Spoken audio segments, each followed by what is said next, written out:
Hey guys, welcome to Flat Top King. Hey, today is all about a Cajun smoked turkey. We're gonna put it on a Pit Boss pellet smoker.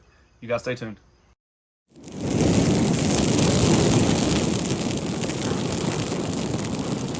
So this is the deal. Turkey season is upon us. Matter of fact, turkey season should not even have a season. It should be year round.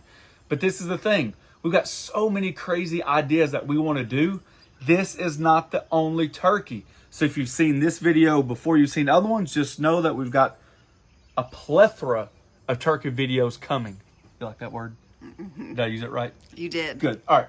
First things up, Cajun. I've been down to do a Cajun one for a couple years. The family's kind of on the fence about it, but I think if you do it right, it's fantastic. We're going to do an apple cider brine turkey. We might do the traditional turkey, and then at the end, right before, maybe about a week before Thanksgiving, we might come out with our best turkey. But you can't do your best until you try. So today is all about Cajun, and this is what I got for you. Our turkeys this year are going to be pretty small just because we're going to do so many of them. So this turkey's been thawing out. I'm going to save all my giblets and stuff this year, smoke them and make a huge gravy. So one thing that we're going to find in common with our turkeys this year, no matter what flavor profile you decide to use, there's one thing over the period of years that I stand by 100%. One is a wet brine. I stand by wet brine 110%. We actually have a turkey in our holiday playlist where we put it in the oven. So if you don't have a pellet smoker, you can do all these same flavors that we're going to do in the next couple weeks and definitely put them in your oven.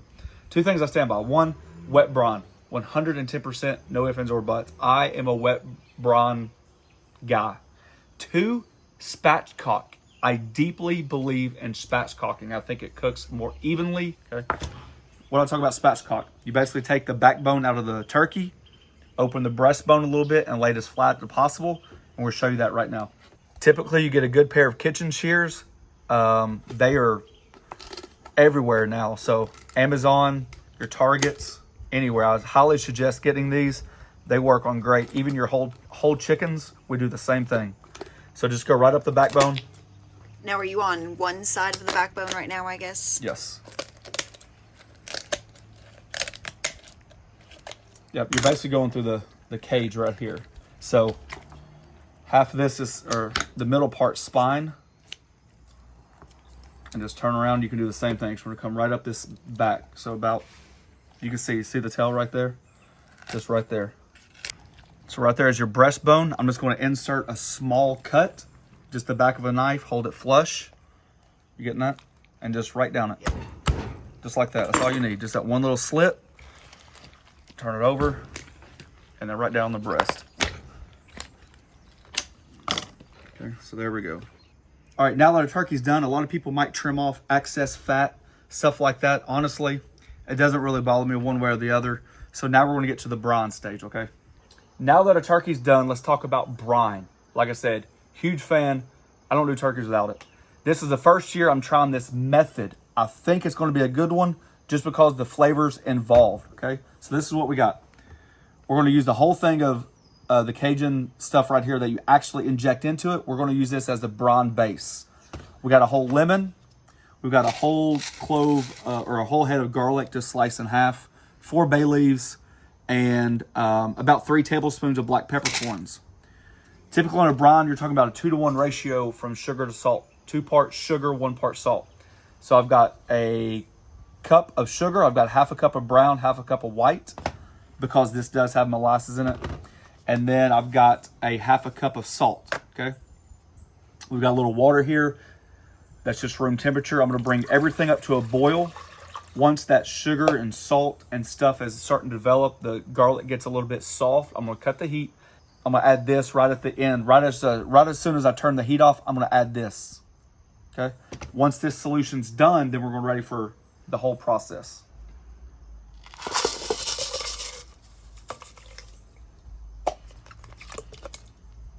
Now that we're up to a boil, when you bring something like this up to a boil, I just think it helps open up all the flavors. Not only does it help dissolve the sugar and salt, but you open up the bay leaf, the oils from the lemons, the peppercorns kind of loosen up a little bit. The garlic just starts getting all kinds of goodness. That's just how I like it. So right there, just gonna help cool it down a hair. And then we're just gonna leave it alone. Leave it alone for about 30 minutes, let it cool down. Well, if you got through this far of the video, then you're probably either searching why brine a turkey, how to brine a turkey, what happens if you brine a turkey. Let's just break it down to the simplest form. Brining is like the idea of a marinade, but completely different.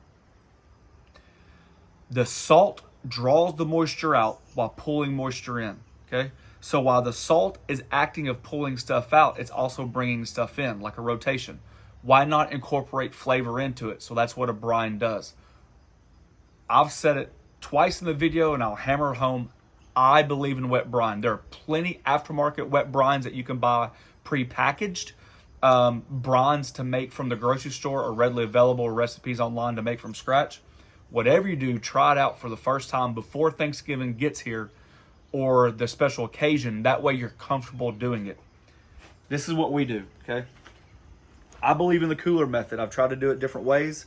My refrigerator is not set up for a 5-gallon bucket idea. You'll notice online that there's 5-gallon bucket options. Well, once you submerge your turkey, if you don't put it into a refrigerated system, I don't think it holds enough ice to be able to produce the coolness that you need to keep your turkey overnight. We're talking about 24-hour brine, okay? So this is what I do. I just take a 10-gallon bag of ice. If you notice when I did my mixture, that's why I didn't add a lot of water. I've got a good cooler. It's not one of those expensive coolers, just a everyday Joe Blow cooler. You're only keeping it overnight, and typically certain parts of the countries right now are cooler in temperature anyways, right? So if it's 70 degrees in your house and 45 degrees outside, just keep your cooler outside. That way you're hedging your bet on how cold this stuff stays. Simple 10-pound bag of ice. We're gonna take that mixture after it's calmed down a little bit.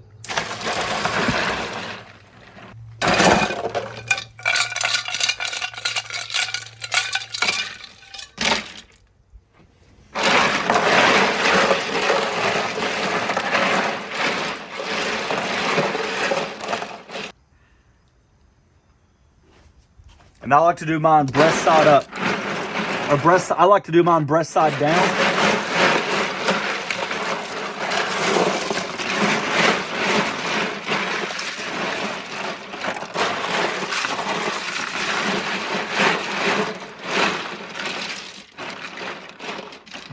That ice is going to melt a little bit. It's going to sink in a little bit more. That's perfect.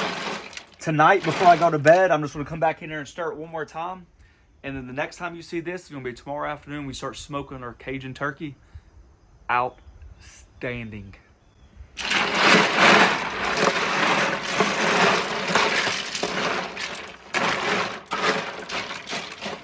24 hours later, not a moment too soon. We've got our pit boss already started, cruising right at 300. Let me show you. So we kept our cooler out last night because it's cooler outside than it is inside.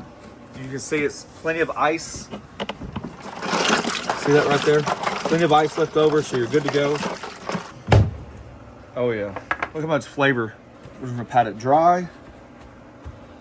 I've even gone and done this like 2 days before and actually had it on a rack and dried out completely, trying to get that perfect skin, and I didn't think it made a difference. Put it on a rack in the refrigerator in the overnight again. Yeah, I should have explained that a little bit better. Just let all that moisture and stuff escape from it, and it didn't matter. It didn't really change it one way or the other.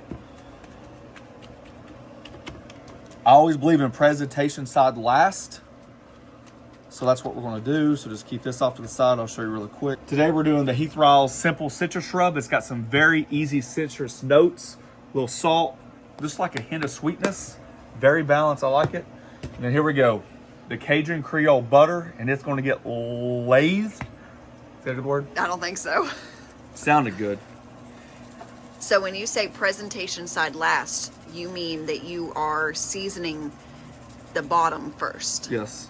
Not much, but you know what? Somebody might pick something off of here, and I just want to make sure it's seasoned.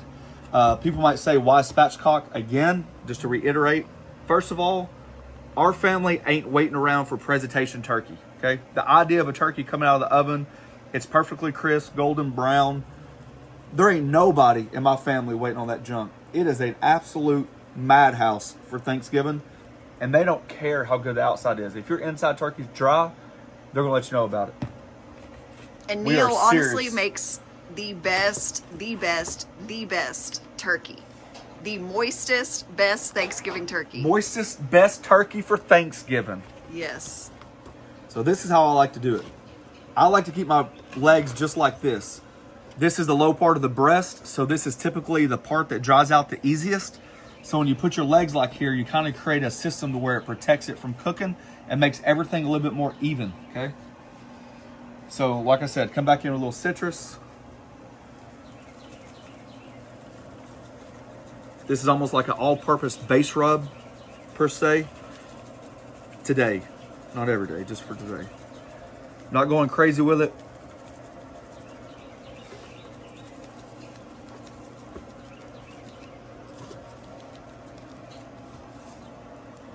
Then we'll come back in a little bit heavier with this Cajun Creole butter. And as you can see, this is why I do presentation side last. Because you don't have to worry about flipping it, touching it. Which makes fingerprints in your seasoning A lot more uniform, even. Don't ever worry about that joker right there. It's a piece of crap. Those built-in thermometers do not work. Do not rely on them. Invest in a thermometer if you haven't got one, whether it be internal or wireless, it does not matter. You could obviously stuff your skin if you wanted to with butter. I don't know why. My butter just runs everywhere. I've never found like it kept my breast moist. So I don't believe in it. All right, pretty good right there. That's a lot of Cajun right there. If you can't taste Cajun off of that, then you ain't Cajun. All right, we got our turkey transferred over to basically a sheet tray with the cooling rack. I just got it lined with butcher paper. You can line it with aluminum foil. The only reason why I do it is basically just a personal preference. It just keeps the grill cleaner. All the oils, the fats, the nastiness just strips down in the grill. And I personally have found there's no difference. People say, well, you don't get that smoke from underneath. That's why it's on a cooling rack, and I disagree with it completely. So this is how we like to do a lot of our meats. The only reason for the paper aluminum foil just keeps your sheet tray clean, so when it's at 300 degrees, you're not burning that fat and oil on your sheet tray, then it's miserable to get off.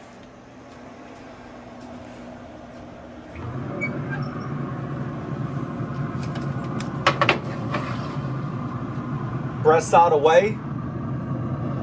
The hottest part of the grill is right there in the middle. That's where our dark meat's at. I've got my Thermpro meat thermometer. It's not a big deal right now. I'm just going to put it right there in the thickest part of the breast for right now. That's just going to give us a temperature to gauge, okay? Once we get close, our target temperature is going to be 165 for the breast. Typically, you'd want that about 175 for your thighs and legs. Let me tell you a myth that I strongly believe in smoking and or finishing food. Like, you don't believe the myth, or you do believe the myth? I believe in my own myth. Now, I'm not the world's greatest barbecuer. I can tell you the truth. But the point is this. When you're cooking for holidays or any time of the year, and somebody says you have carryover cooking, you have to balance the reality versus the truth, okay? If you cook something low and slow and wrap it and let it calm down off the grill, you're not going to rise 10 degrees, okay? 10 degrees is not going to happen. If you cook something hot, let's say in the 400s, maybe 425, 375, you've got a better chance of carrying that 10 degree temperature, okay? We're cooking at 300 to 275.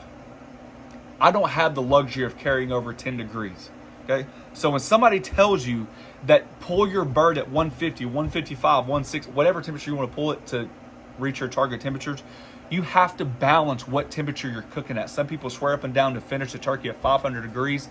There's so many methods out there. But the reality is there's a lot of misinformation, okay? Turkeys, pork butts, briskets can carry over different amounts based on what temperature they're finishing at. Good point. All right, just of point of interest, for the people that are skeptical about brining in a cooler overnight because you're worried about the temperature zones, you're worried about your turkey getting too hot, remember, we allowed that hot mixture to kind of cool down some when we made the brine. We also didn't add a ton of water because the more water you add, the more volume you had of heat. We took that 10-pound bag of ice, set it in a good cooler overnight. So the internal temperature right now of my turkey is 33 degrees, 34, 33 degrees. So it just goes to show you got a long ways to play with when you're talking about brining a turkey. And that's why I'm so passionate about it. That's why you're not worried about your method for the overnight in the cooler with ice. No, it's tried, true, and perfected. Yep. So last year we hosted Thanksgiving for about 35 people, probably. Yeah. And see, last year I did 2 turkeys. And so what I did, I put them in like huge Pyrex dishes, just added like just a touch of broth on the bottom, but I still spatchcocked them. And actually I cut the turkeys completely in half because they wouldn't fit on the sheet pans the way I wanted to inside the oven. So I did 2 on the top and 2 in the middle, and basically cooked 4 half turkeys because we had so many people coming over, and they were fantastic. It's all about the interior more. Nobody wants dry turkey. Nobody cares about what the outside looks like if you can't produce a good moist turkey on the inside. All right, we just hit our target temps. You guys can see how nice that fat's rendered, how beautiful a color that is. Woo, I'm excited. I don't know what kind of pictures we can get on that, but that looks absolutely fantastic. What have I taught you about cooking? Now, what's the most important step? Let it rest. You gotta let it rest. You gotta be patient. You gotta find something to do. You gotta stop picking at it. Hey. I'm telling you right now, I can already tell you it's fantastic. We're gonna give it about 30 minutes. We might sneak a couple of pieces out like a bone or something. Nah, let it rest. Let it rest. These are the goody parts. That fried turkey skin. It's not fried. It's rendered, and it fries at its own fat. Taste it. Taste that nugget right there. Oh yeah. Ooh, look at that color. So look, this is why I do it like this. Granted, you could soak this, but see all this nastiness? It just protects your sheet tray, right? That's all it does. This helps for the clean process. And then for the people who said you can't get smoke underneath, look at all that. God, that looks good. I'm excited, honey. You honestly, you don't give yourself enough credit. You really do make the stinking best turkey.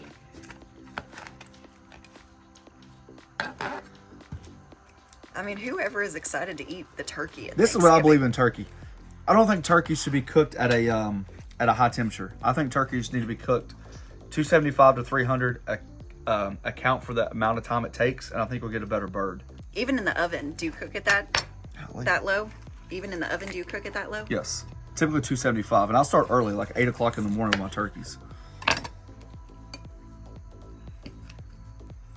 Okay, just take a bite. People worry about the skin not crisping up and stuff. Let's see if we can show it real quick. And it's been resting for 30 minutes. We couldn't wait for the full hour. Yeah, I'm not waiting. After you just told the people, wait for the full I'm gonna be like when this thing's done, we eating.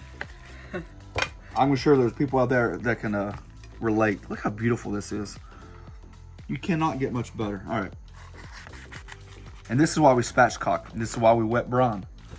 That's why we do everything to make sure you guys are set up for success when it comes to turkeys for the holidays.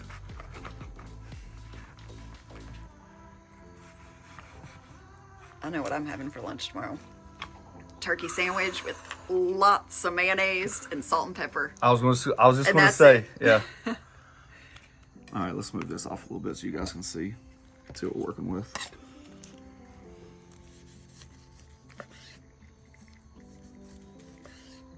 That's a good sign if your skin stays with the meat.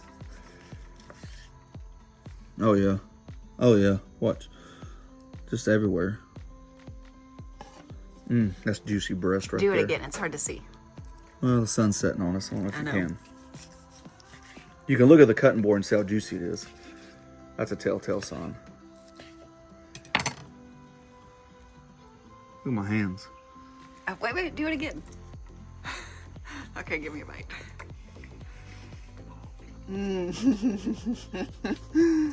My overall thoughts?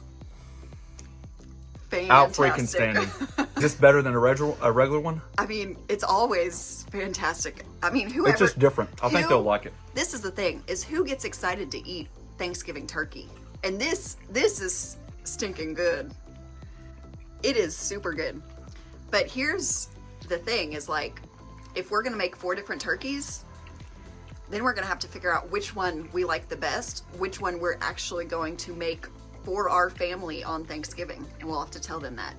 Maybe we'll put up a poll. All right, there you go. I'm extremely ecstatic I did it. Honey, it's dang good. I've been waiting on it for years. The next turkey we're cooking is going to be an apple cider brine. I'm looking forward to that one as well. Be a quicker video because we already know how to wet brine. We know already how to spatchcock. And so we're just going to keep moving right through them to the grand finale. All right, guys, there you go. The Cajun smoked turkey on the Pit Boss pellet smoker. We're going to see if this one rises to the top at the very end. We'll just have to wait and see. We have a join button down below. It's where you guys can help out the channel. It's a membership program, and we thank each and every one of you that's taking time to do that. If you haven't, check out the Griddle Group on Facebook. Is where we talk about food, griddles. Thanksgiving's coming up, so the turkey's got to be top of mind. Last but not least, thanks for watching. Don't forget to press that subscribe button, pound the notification button, share it with your friends. Turkey's got me all kind of tongue-tied. Honey, this is fantastic.